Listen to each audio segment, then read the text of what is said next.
உங்கள் தந்தி1 தொலைக்காட்சியில் தினமும் ஒரு சர்ப்ரைஸ் மாலை 6 முதல் 7 மணி வரை காணத் தவறாதீர்கள்.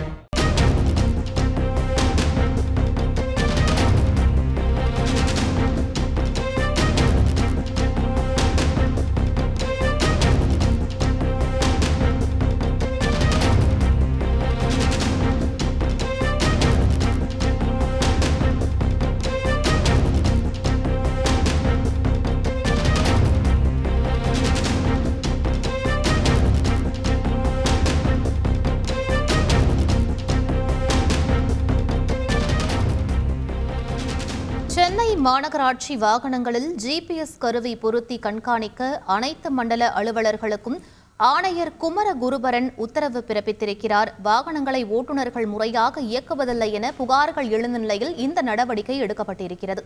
கூடுதல் விவரங்களை எமது செய்தியாளர் ராமச்சந்திரன் சொல்ல கேட்கலாம். வணக்கம் ராமச்சந்திரன், இந்த உத்தரவு தொடர்பான முழு விவரங்களை பதிவு பண்ணுங்க.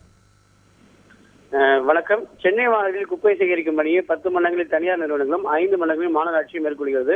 குப்பை சேகரிப்பில் தனியார் வசம் இருக்கக்கூடிய 2287 வாகனங்கள் உள்ளன. மாநகராட்சி தரப்பில் குப்பை சேகரிப்பு மட்டுமன்றி பல்வேறு பணிகளுக்காக 2886 வாகனங்கள் உள்ளன. லாரிகள், பேட்டரி வாகனங்கள், பொக்லைன், பாப்கார்ட், மாடு மற்றும் நாய் பிடிக்கக்கூடிய வாகனங்களை இயக்குவதற்காக கிட்டத்தட்ட 400க்கும் மேற்பட்ட நிரந்தர ஓட்டுநர்களும் அதே போல ஒப்பந்தம் அடிப்படையிலும் ஓட்டுநர்கள் பணியாற்றுகின்றன. இந்த நிலையில் அதிகாரிகள் வாகனங்களை தவிர பெரும்பாலான இதர வாகனங்கள் களத்தில் பணி செய்வதில்லை என தொடர்ச்சியாக புகார் எழுந்துள்ளன.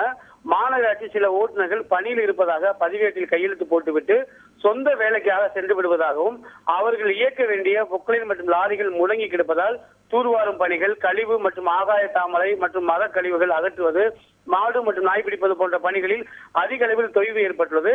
இதன் தொடர்ச்சியாக வாகனங்களை முறையாக இயக்கி கண்காணிக்க அனைத்து வாகனங்களிலும் ஜிபிஎஸ் கருவி பொருத்த வேண்டும் என சென்னை மாநகராட்சியின் புதிய ஆணையர் திரு குமரகுருபரன் உத்தரவிட்டுள்ளார். இதற்கான ஆயத்த பணிகள் நடைபெற்று வருவதாகவும் அதிகாரிகள் தரப்பில் தெரிவிக்கப்பட்டுள்ளது. விவரங்களுக்கு நன்றி ராமச்சந்திரன். உங்கள் தந்தி1 தொலைக்காட்சியில் தினமும் ஒரு சர்ப்ரைஸ் மாலை 6 முதல் 7 மணி வரை காணத் தவறாதீர்கள்.